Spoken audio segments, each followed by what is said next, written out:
Welcome to A Meaningful Marketplace.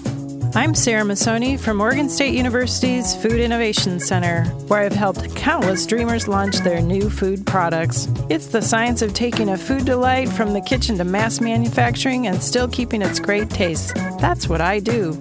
I've been called the woman with the $1 million palate, although I haven't tried to cash that check yet. Listen in weekly for real-life stories.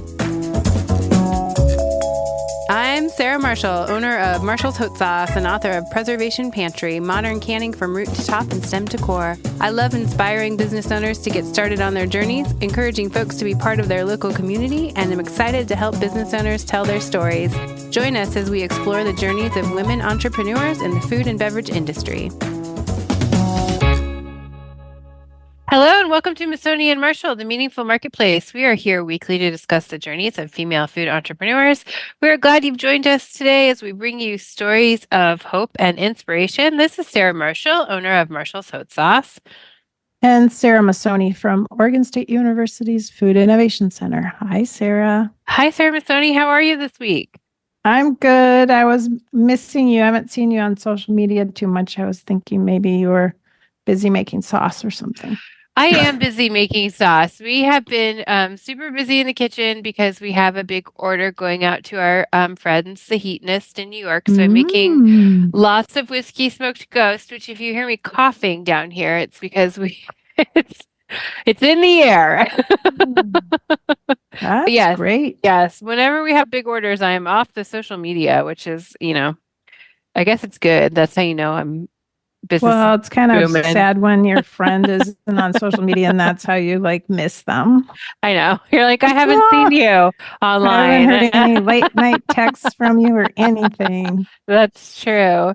Well, I've been seeing you on the news lately. At the Food Innovation Center, Coin 6, the Northwest Grown segment with Elizabeth Din, has been in the Food Innovation Center the last couple of episodes. It's been so cool to see. Yeah, actually, it started with that Nico's ice cream clip, and then Elizabeth got a hold of me, and she's like, "Hey, I need to come and film a start of a couple of stories at the FIC." So I think there might be a third one about food safety coming up. Oh, cool! I just don't know when. That's so fun. Well, congratulations on being super featured. Fun. Yeah.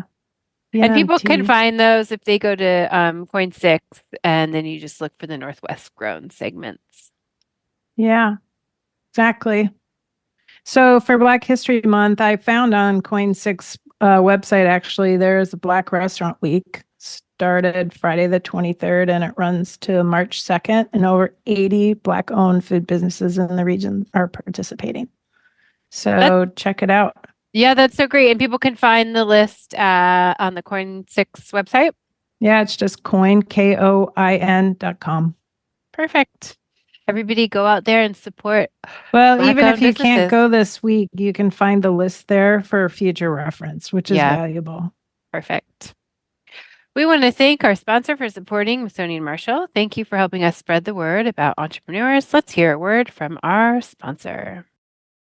The Northwest and Rocky Mountain Regional Food Business Center is the proud sponsor of the Meaningful Marketplace podcast, giving a voice to food from across the 6-state region of Colorado, Idaho, Montana, Oregon, Washington, and Wyoming. The Food Business Center supports Northwest and Rocky Mountain food industry makers as part of the USDA's national network of food business centers, supporting a more resilient, diverse, and competitive food system as a go-to source for small and mid-tier food and farm businesses with a focus on underserved communities, providing education in the form of technical knowledge, business programs, and industry news.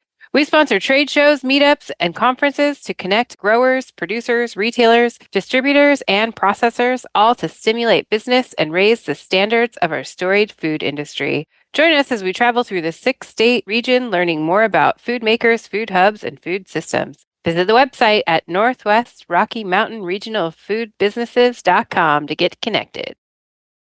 We are joined in the studio today by Jolma, the owner of Amza Superfoods, making heart-healthy, convenient food products that celebrate Tibetan culture. Welcome, Jolma.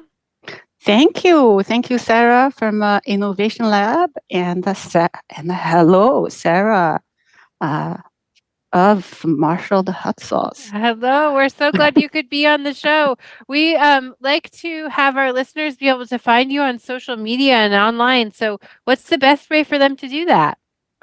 Right. Yes, we are on Instagram, Facebook, Twitter, and LinkedIn as Amza Superfoods, AMZA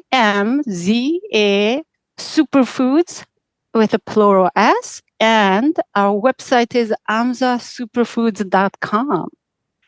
All right, thank you. We'll make sure to connect people to you. That's super. Yeah, superfoods. Right. Yes. Superfoods, indeed. We like to start out by kind of talking about your beginning. Could we maybe start with the name and talk about why you named your business Amza Superfoods? Oh, yes. So, Amza is the phonetic spelling of Amdo food. Amdo is one of the 3 regions of Tibet. That's where I'm from. Perfect. And Amdo is also the birthplace of the Dalai Lama. Oh, That's how I named the business. that's a great name. That's cool. Yeah, and it's Thank perfect because you. it has meaning towards you and where you're from. So that's so lovely. Can you describe to our listeners your products so they know what it is that you make? Oh, all right. Yes. So how about I introduce myself? Yes. That will answer quite a few questions, and then we can lead to the product. Perfect. So I drafted a memoir cookbook in honor of my grandmother while I was working as a design consultant. Because my grandmother was a nomad, born in a Yakfur tent, illiterate. Still, she inspired me to become the first girl from my village to earn a college degree. And my journey from Asia to Europe and America to further my education. But I always wanted to establish a food business, and started a business plan about 7-8 years ago.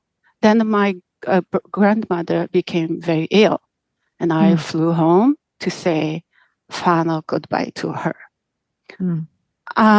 So on my way back to the US, I promised in the sky on the plane that I would write a cookbook. She couldn't write because she was a fabulous cook. She cooked for celebrations, ceremonies in the village, big personality, but she couldn't read or write. So I did that for her.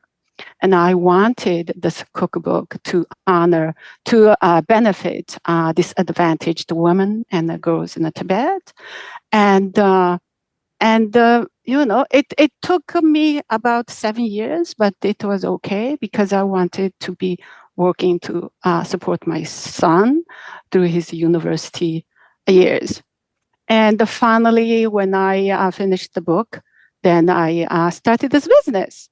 And then revisited the business plan, and this cookbook draft grew into small but meaningful a business for me. And did you publish the cookbook? It's not yet published. Okay, because people are going to want to buy it now that you talked about it. Yes, I will work on that as soon as my business is. I think you can publish on Amazon pretty easily. Yes, I hear that. I've heard that. Yes, I'll be looking into it for sure. Yeah. And so what we make, we make really staples. A lot of stuff. Yeah, I make a lot of stuff. Currently, we Yeah. have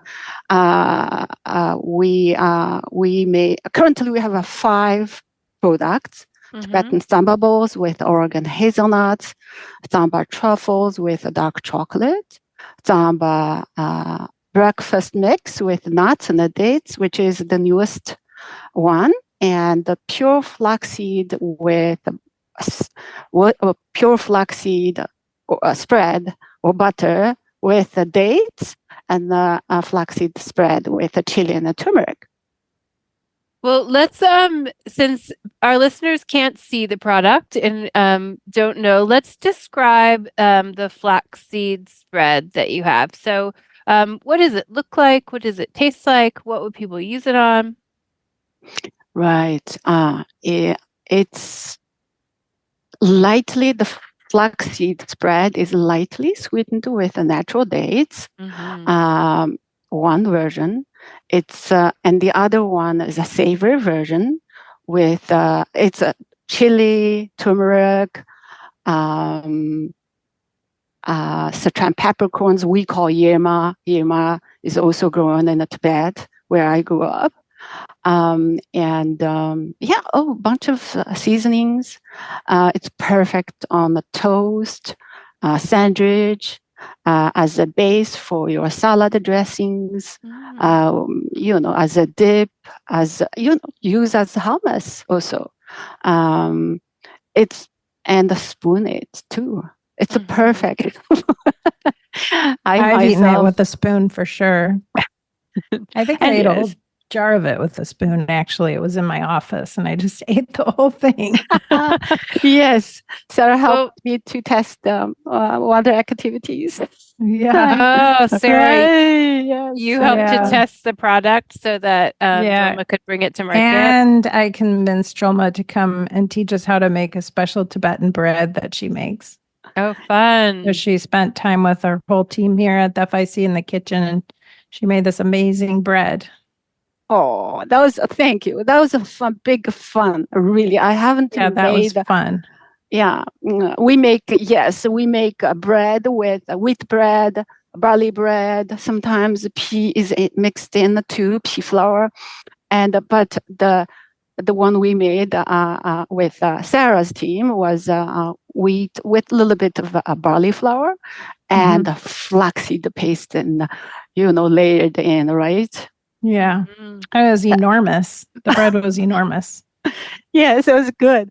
And you have to see, Amdo is known, the region Amdo is known for the bread, but it comes from my hometown, Rikon. It's famous for bread, humongous bread we make especially for Loser, which is a New Year. And then somebody's wedding, a girl gets married.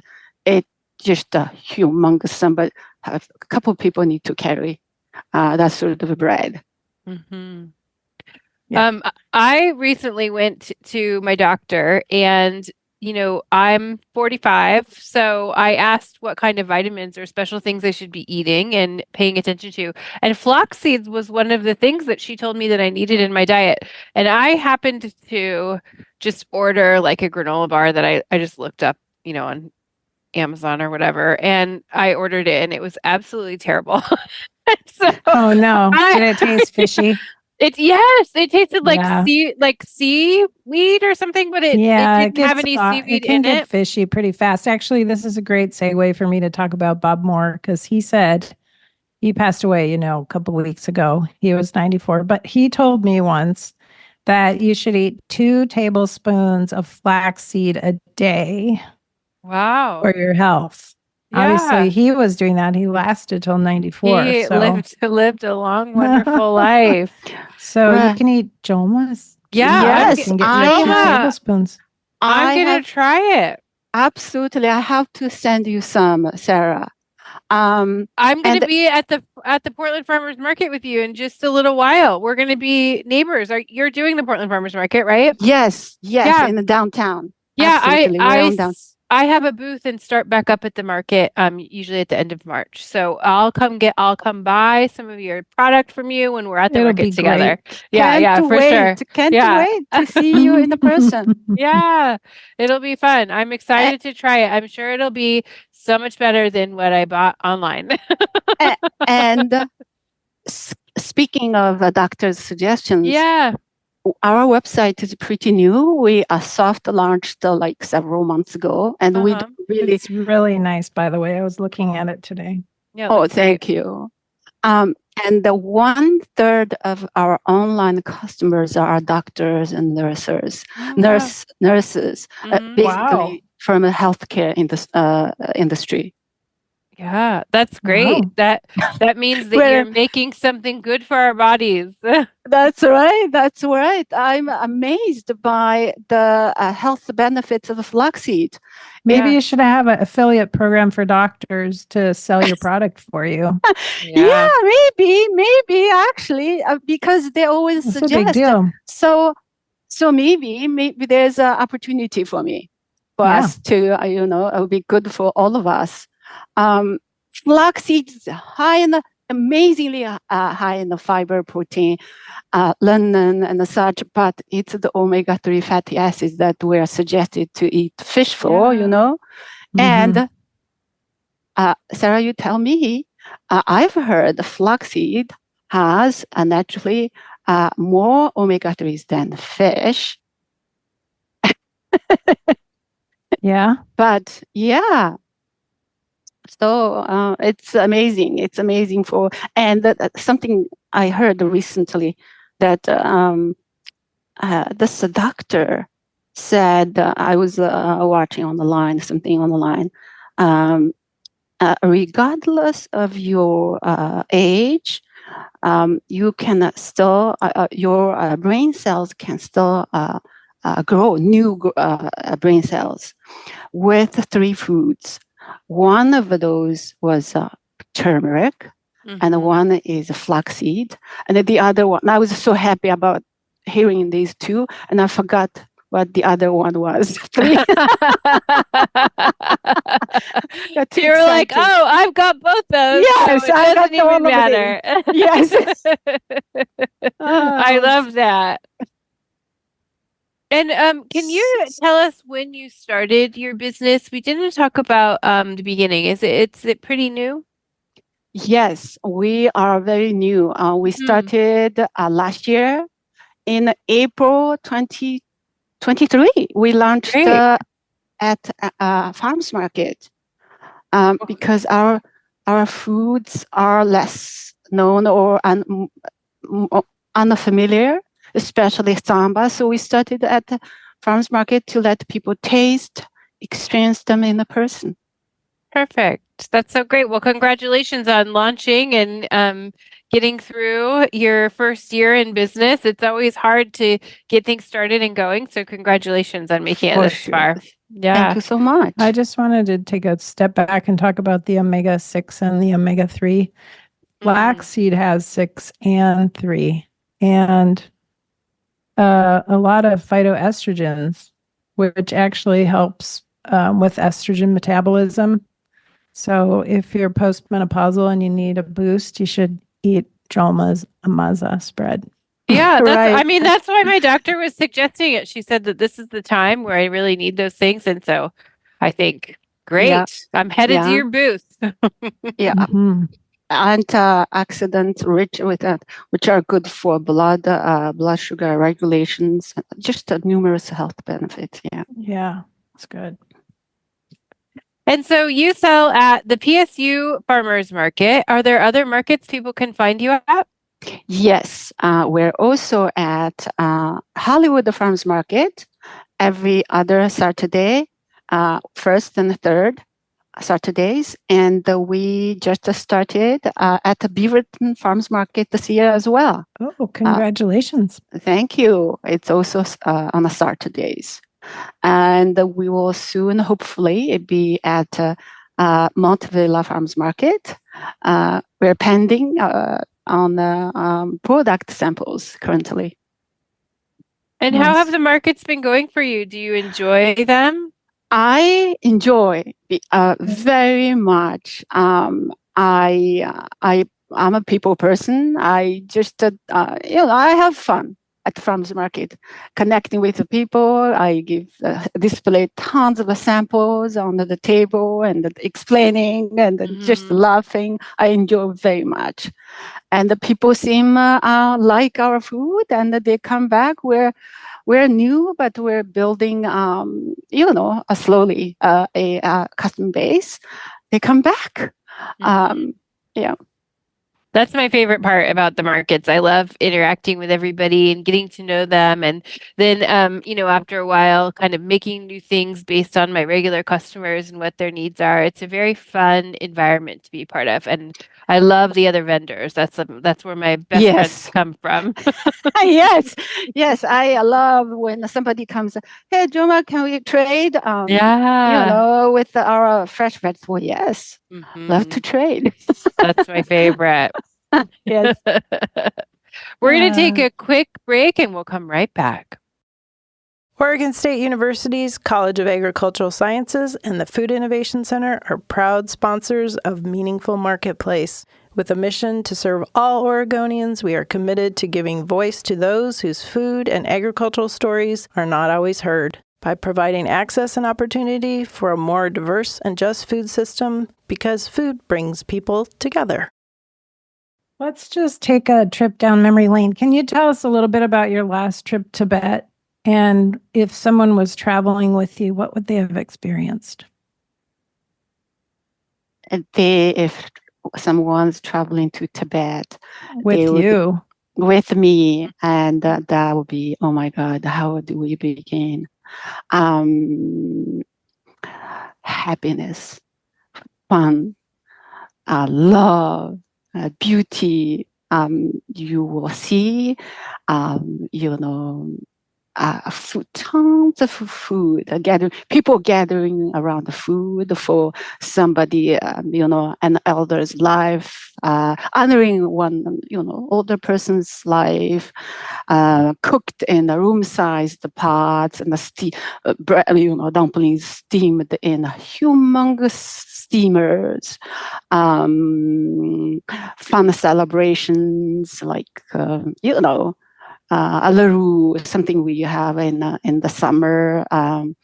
It's a shaman. Shaman is the word based. It's a big fun, spiritual ceremonies, singing, dancing. Tibetans just love entertaining, and a stunning landscape, mountains, flower-covered grassland, and you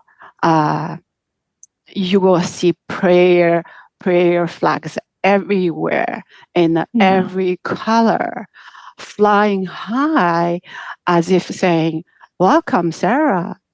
It's a magical place. It sounds great. I want to go. Me too. Let's caravan over there together. You should go with me next time.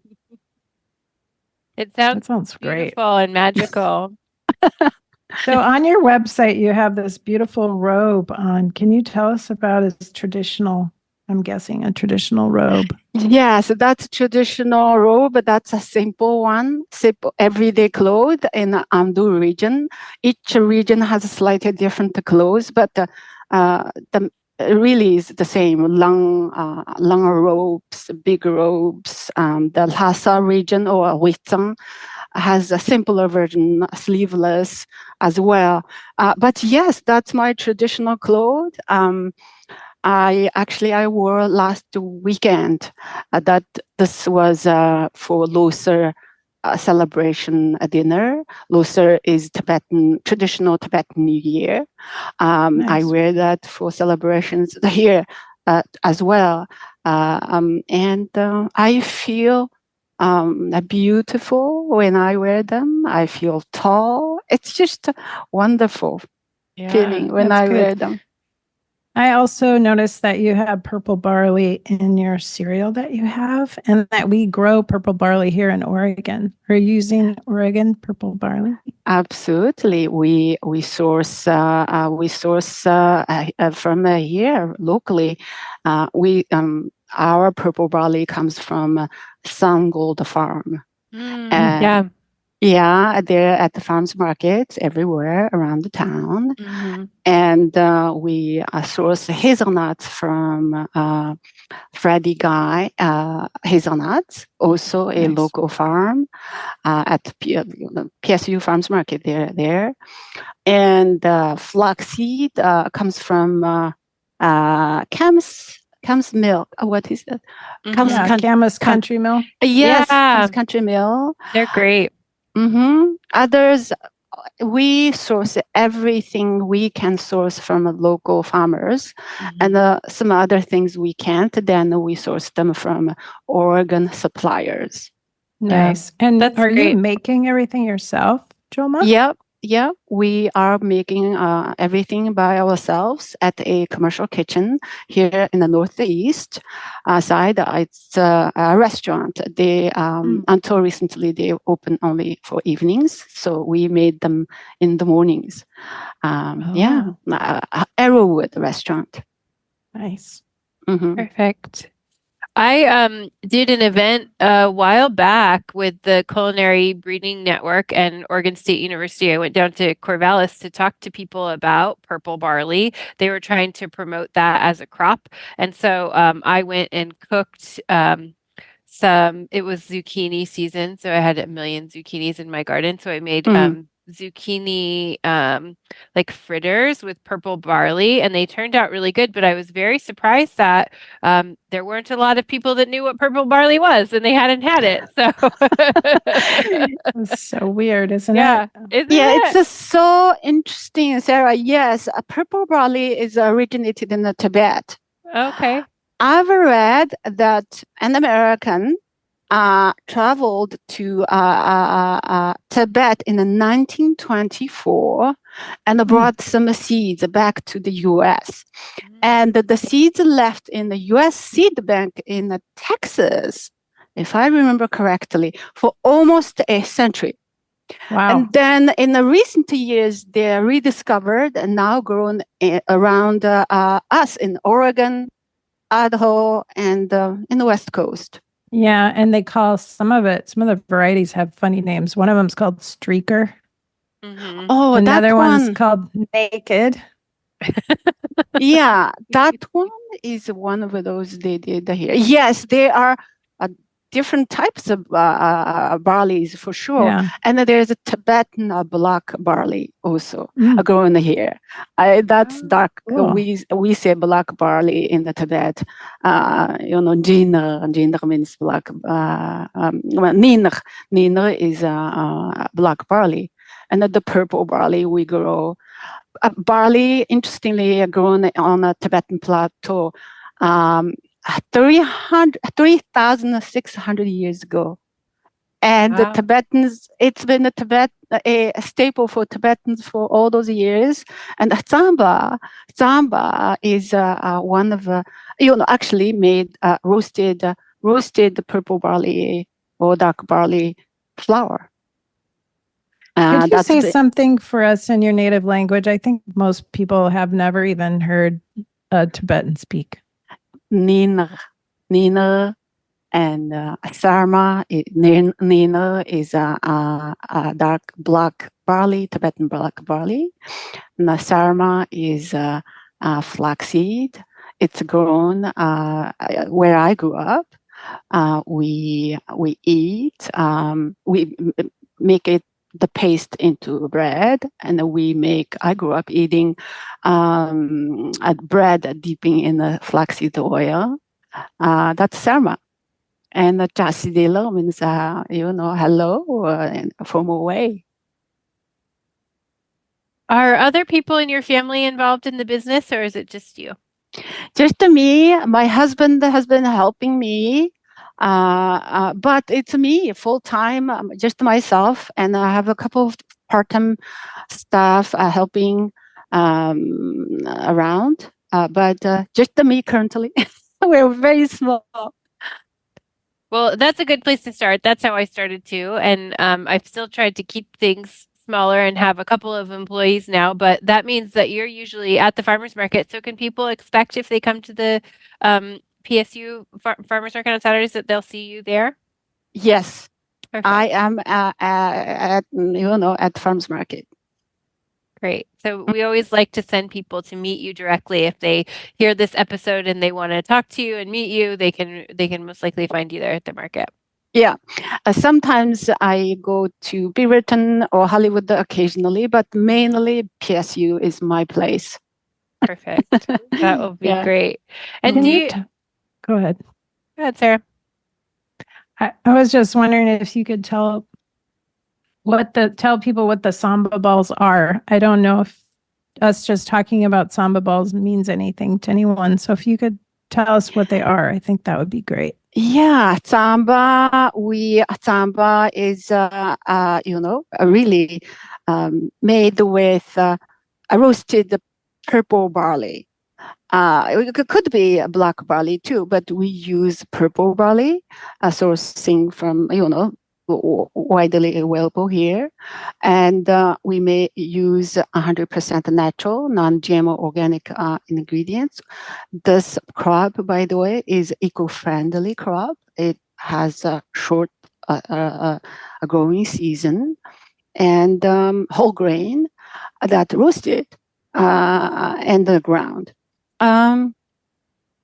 We eat that every day, especially nomadic people, semi-nomadic people. My background is more semi-nomadic area, agriculture and animals that have families have do both, and it's either we eat in the mornings, either in a solid form, like the summer bowls you see I make, and then, or like hot cereal, and like porridge hot. So that's a very common one. Samba is also, it's the first food for the Tibetans. And but the samba ball is kind of like a energy bar, but it's in the shape of a ball. Yes. And do they come in a dozen in a bag or 10 in a bag? They come in stand-up pouches, bags. Yeah. We have a 6-piece pack, and we have a 12-piece pack. Okay. And would somebody eat 2 of those for their breakfast, or 4? Or how many do you think? I eat 2 if I have for breakfast, because they're solid, very dense and filling. And for afternoon snack, I just have 1. They're very lightly sweetened with natural dates from California. Traditionally used the brown sugar. At least my family often use the brown sugar, but nowadays I try to avoid processed sugar. So I couldn't add sugar to product when I myself try to avoid. Mm-hmm. That makes sense. Yeah. And lightly sweet. The other thing is also lightly sweet. One version is with hazelnuts from Oregon, and the other one is with a dark chocolate. It can be, again, it's a snack, or actually the chocolate one could be light dessert. And are you selling in any stores, or mostly people get them from you directly at the market and online? Yeah, currently directly from the farmers markets and online. We're talking with a couple of specialty stores in town, but nothing is finalized yet. Mm-hmm. That's great. And do you have any advice for people that are currently dreaming up a business? People that want to start something? Yes. I say really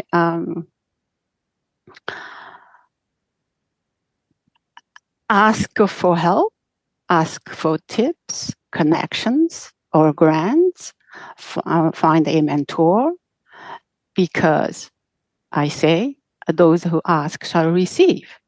And that I could not get this far without mentors, including Mark over here. And follow your dreams.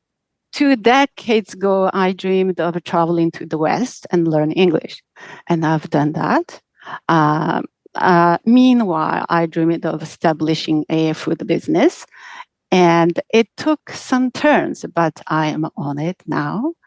If I can do it in a new country using a new language, you for sure can do it.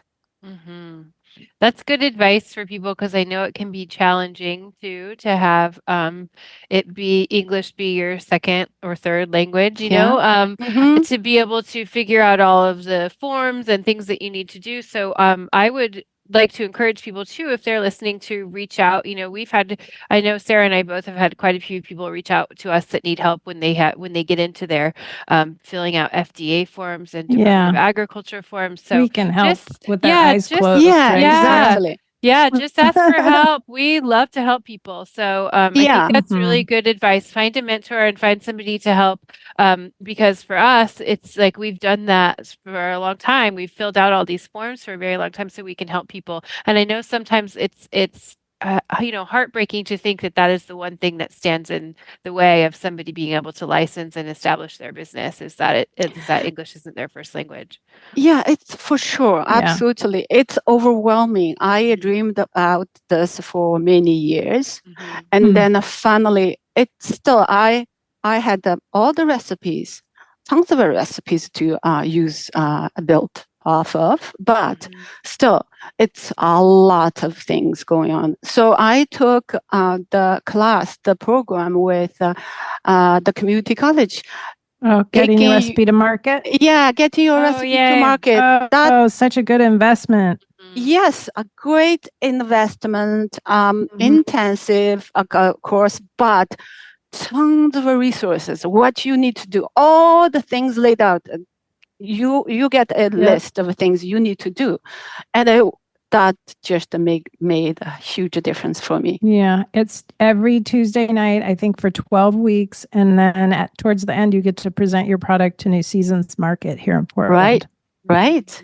And we have people, and we'll have people from our Regional Food Business Center joining that class, starting here at the end of March. I think it starts March 26th, so it's coming up real quick. And then we'll have an open house at the Food Innovation Center in the second week of June. So watch for announcements about that. You can come walk the floor and taste all the products of the folks that went through the last cohort for the Getting Your Recipe to Market.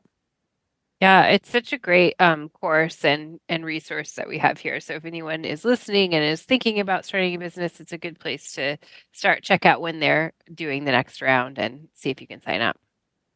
Yeah. Definitely worth it. So we always encourage people to buy directly from the makers. So what's the best way for people to buy from you and support you and your business financially? Say hello to me. Come to visit me at Farms Market and say hello to me and,